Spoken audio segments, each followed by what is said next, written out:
विघ्नहर्ता श्री गणेश, श्री गणेश, श्री गणेश। बताओ मुझे, है इतना साहस कि अब भी जाना चाहते हो उस त्रिशंकु लोक में? जाऊंगा, अवश्य जाऊंगा।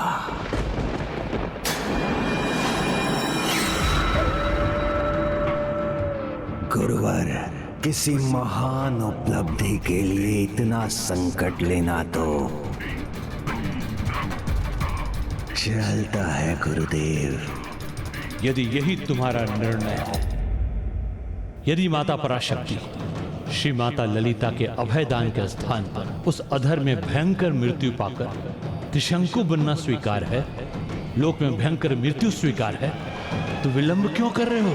जाओ, प्रस्थान करो। गुरुदेव, आप भूल रहे हैं, आपका आशीर्वाद प्राप्त किए बिना मैं कैसे जा सकता हूं? जाओ वत्स, तुम्हें जो चाहिए वही तुम्हें प्राप्त हो। नहीं गुरुदेव, आशीर्वाद में केवल मंगल कामना नहीं, मुझे कुछ और भी चाहिए आपसे।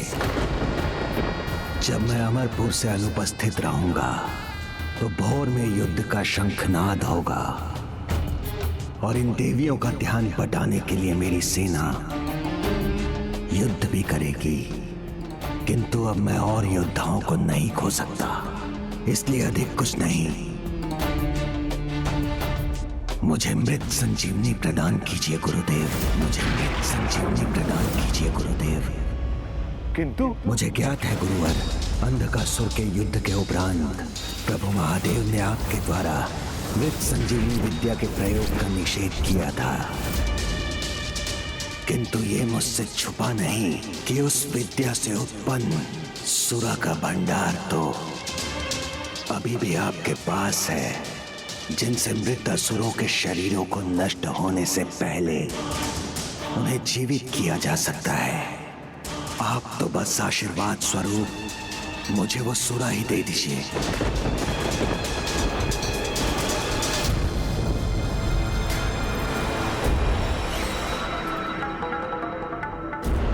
हम असुरों के हित का विचार कर आप मुझे मना तो नहीं कर सकते ना?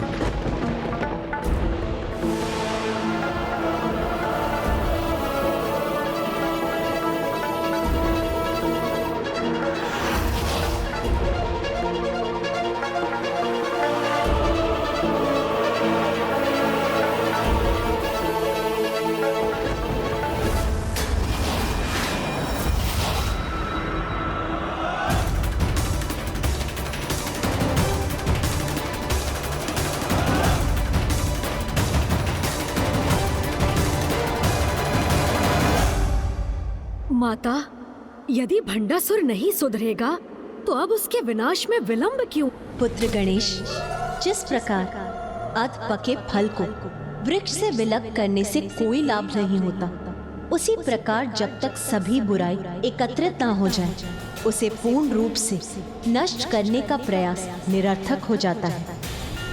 इसीलिए अब मुझे उस क्षण की प्रतीक्षा है जब ये दुष्ट अपने सर्वनाश को स्वयं आमंत्रित करेगा।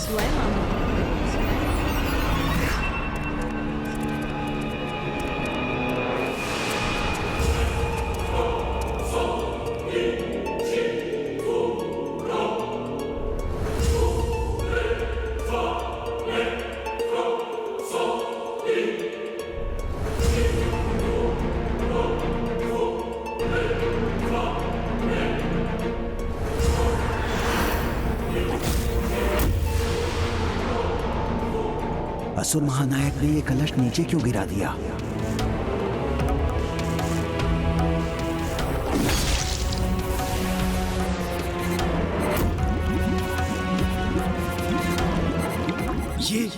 ये कैसा द्रव्य है असुर महानायक, और इससे हमारा क्या लाभ?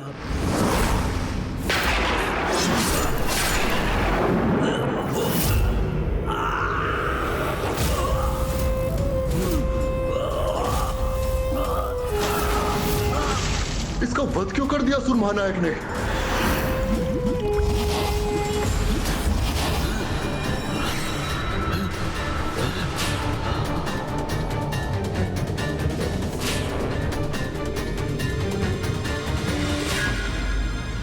ज्ञात हुआ कि ये क्या है? संजीवनी सूरा। कुटिलाक्ष और मेरे भ्राताओं, ध्यान से मेरी योजना सुनो। कुटिलाक्ष सभी राक्षसों, दानवों और दैत्यों की सेना के साथ देवी के रथों पर आक्रमण करेंगे और विशुक्र विशंग, तुम दोनों युद्ध में मृत्यु प्राप्त करने वाले सभी असुरों को इस सुरा सरोवर में डालकर उन्हें पुनर्जीवित करोगे। तब ये देवियां असुर सेना का वध करते करते थक जाएंगी, किंतु उनका अंत नहीं कर सकती ये।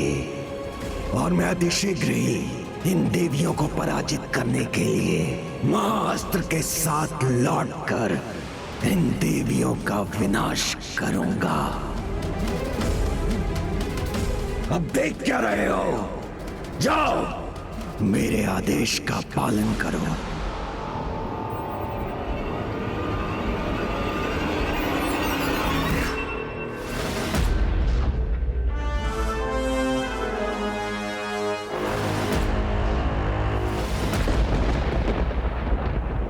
पिताश्री, क्या आपको मुझ में तनिक भी स्नेह नहीं?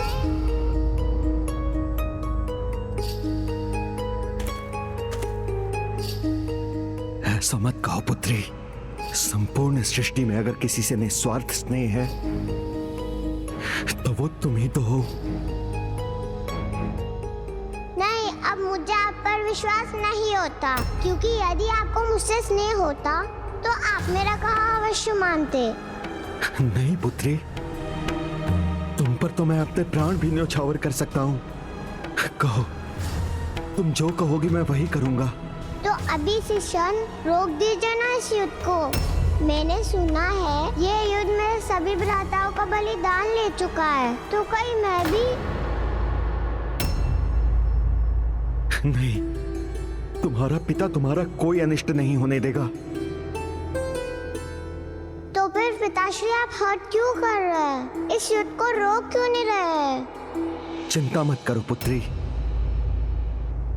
अपने वचन के अनुसार ये युद्ध जो अपने अंतिम पड़ाव पर है, मैं उसकी समाप्ति के लिए एक महान कार्य संपन्न करने जा रहा हूँ। आप शीघ्र लौटिएगा पिताश्री, मैं आपकी प्रतीक्षा करूंगी।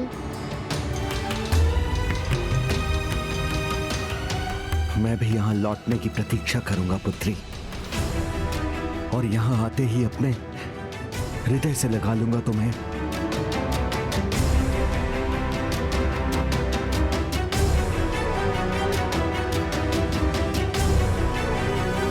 असुर महानायक भंडासुर जी की, असुर महानायक भंडासुर जी की, असुर महानायक भंडासुर जी की, असुर साम्राज्य की, असुर साम्राज्य की।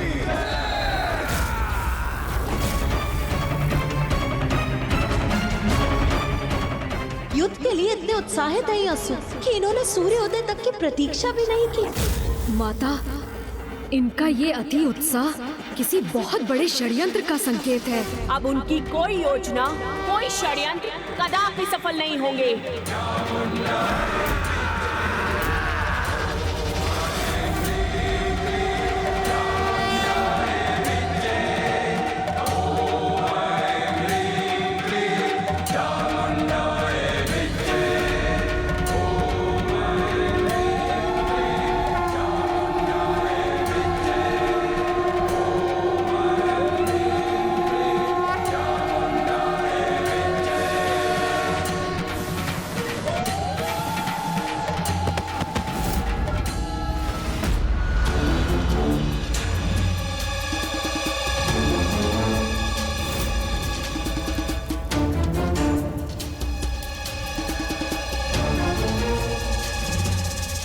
मैं यमलोक तक तो पहुंच गया।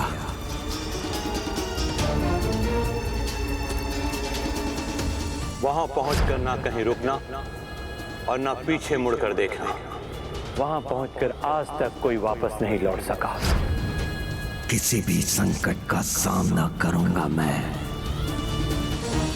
अपने विजय के लिए वहां अवश्य जाऊंगा। भंडासुर के मन में अवश्य कोई योजना है जिसे हम देख नहीं पा रहे हैं। जहां जाकर कोई लौट नहीं सका, वहां से अवश्य सुरक्षित लौटूंगा मैं।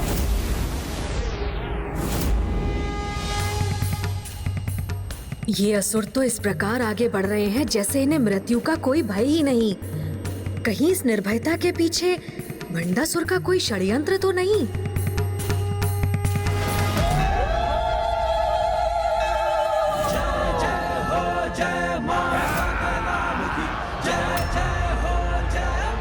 इन असुरों के इस आक्रमण को इनके लिए ही घातक सिद्ध करना होगा हमें।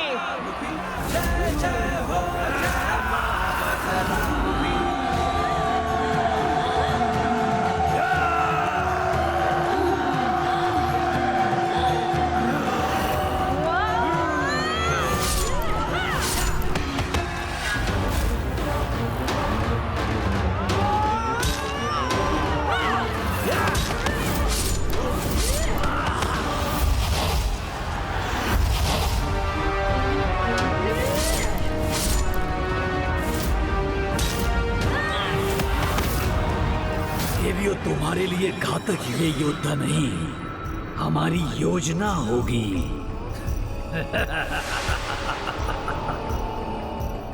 भ्राता विषम, अत्यंत सावधानी से अपना कार्य करना होगा हमें।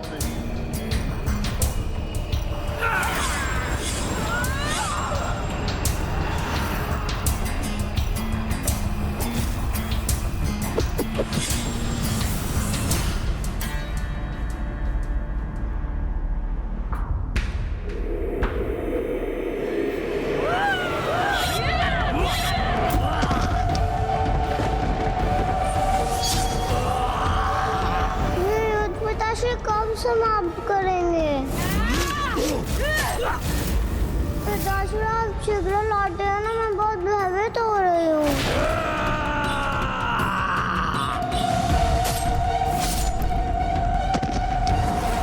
क्या कारण है कि असुर अपनी इच्छा से मृत्यु के मुख में प्रवेश कर रहे हैं?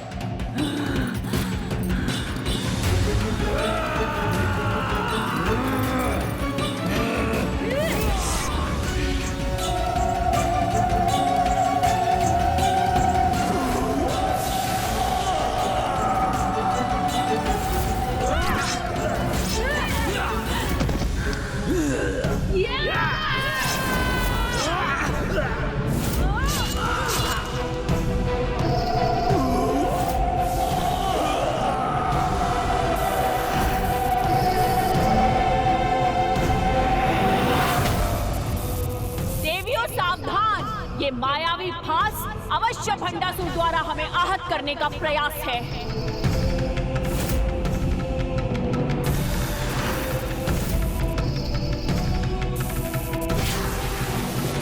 किंतु ये फांस हमें छोड़कर इन मृत असुरों की ओर क्यों बढ़ रहा है?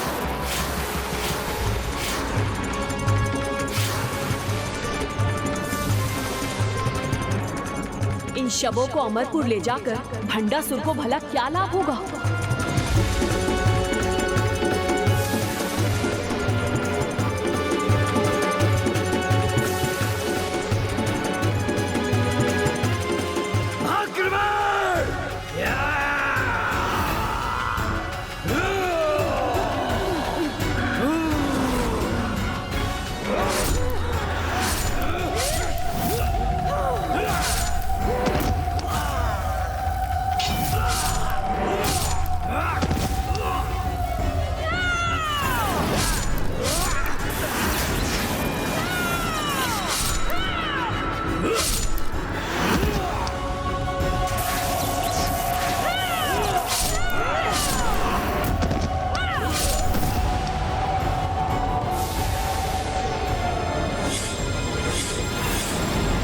भंडासुर की ये कैसी कपट योजना है? जिनमें प्राण ही नहीं, उन्हें वहां ले जाने में उसका क्या प्रयोजन है?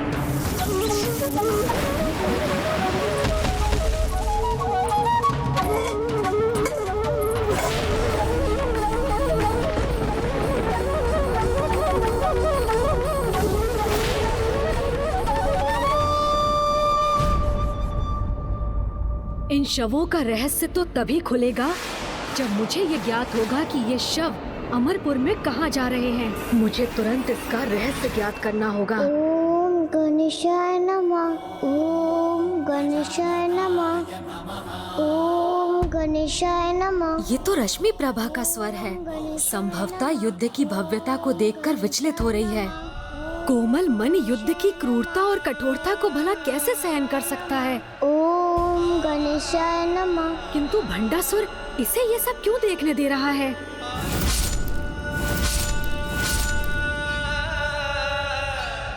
ओम गणेशाय नमः।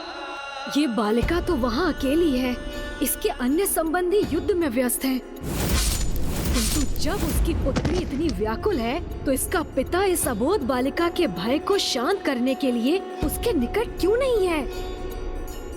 कहाँ है दुष्ट भंडासुर?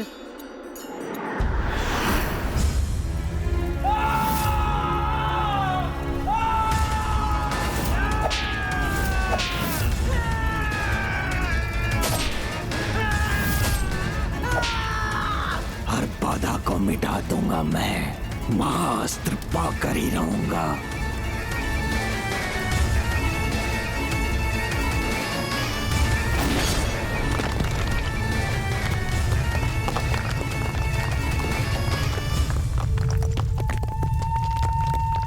बस मेरे एक ही प्रहार से ये बाधा नष्ट होने लगी।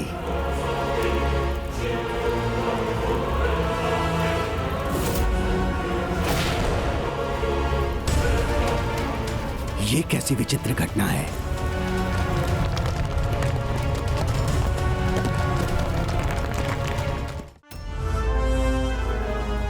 छोटी विफलताओं से निराश होकर लौटना भंडासुर का स्वभाव नहीं।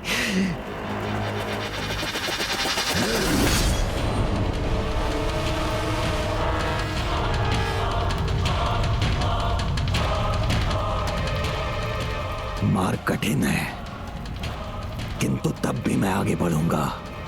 अपने पूर्वजों के पास उस भयंकर त्रिशंकु लोक में पहुंच कर ही रहूंगा।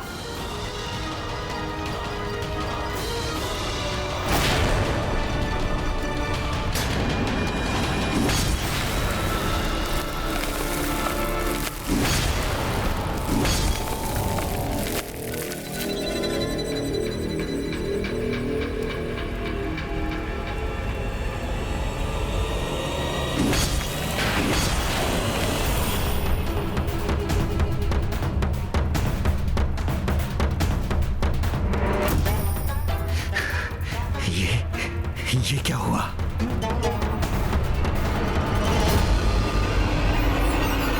भंडासुर की ये कैसी रणनीति है? साधारण असुर सैनिकों का संहार करवाने क्यों भेज दिया उसने? और अब उनके शरीरों का वो क्या करेगा?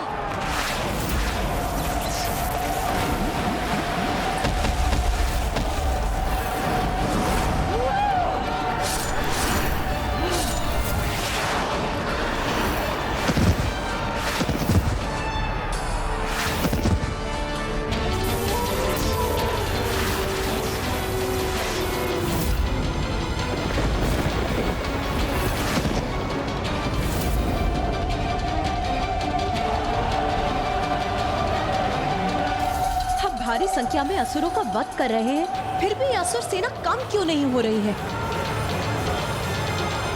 अर्थात गणेश जी का संदेश सत्य था। ये अवश्य इन दुष्टों का कोई षड्यंत्र है।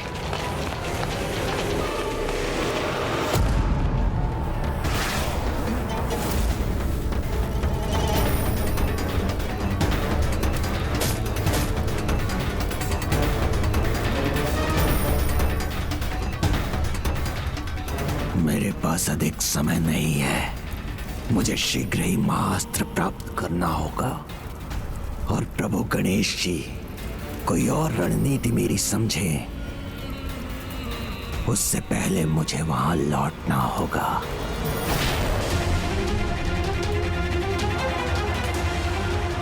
एक और भंडासुर की सेना का अंत ही नहीं हो रहा है और दूसरी ओर भंडासुर की ये अनुपस्थिति किस आने वाले बड़े षड्यंत्र का आभास करा रही है।